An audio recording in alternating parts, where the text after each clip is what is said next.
JC. Naintindihan ko yung tinutukoy mo. Alam mo ninyo, meron ng batas na hindi tayo dapat gumagawa ng isang religious persecution or political persecution. Ang problema, talagang walang pagrespeto sa saligang batas ang administrasyon ni Bongbong Marcos. Kulang na kulang ang kanilang pagrespeto sa karapatang pagtao. At pagdating ko ng Mayo bilang senator ninyo, ang kinakailangan lang natin hindi batas eh. Ang kinakailangan lang natin ay magkaroon ng maisog sa Senado na natatayo at magsasalita at sitahin ang pagmamalabis ng administrasyon ni Bongbong Marcos sapagkat nandyan na lahat ng batas, nandyan ang saligang batas. Ang kinakailangan lang ay respetuhin ng mga nagpunungkulan sa executive department, pati yung pulis na nang-api sa napakaraming miyembro ng KOJC. Nung nangyari po, nung sinugod at giba yung kanilang simbahan sa Davao, hindi na po kasi usapin ng KOJC yun. Yung KOJC ay religious belief lamang.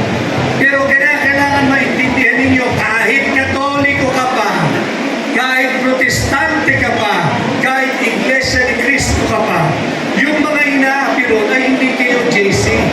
Dapat tingnan natin sila, mga kapwa natin Pilipino. Tanggalin natin yung pagiging bahagi sa isang religious denomination. Ang mga taong yan, whether ikay Katoliko, ikay KOJC, ikaw ay Iglesia ni Cristo, ikay Protestante o Baptist, ang bottom line yan, lahat yan ay Pilipino.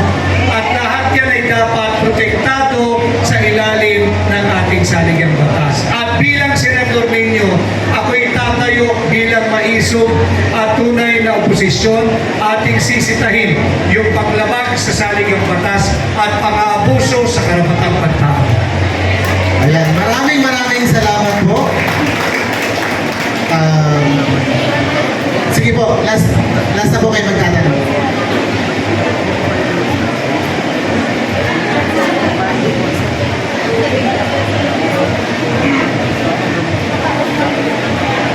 Magandang hapon, Senator Rodriguez.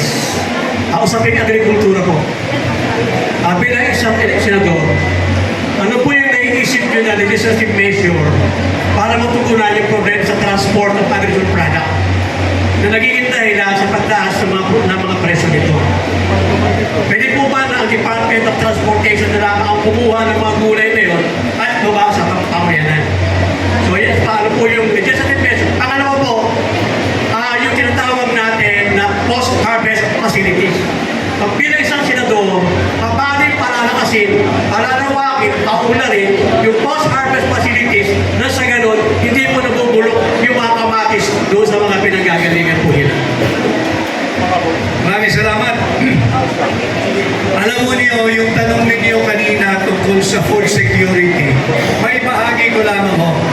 Noong June 30, 2022, kakaupo lamang ho namin sa Malacanang. At problema na yung bigas. Problema na yung bigas. Pag sinabi ho natin agrikultura, kasi malawak yan eh, hindi lang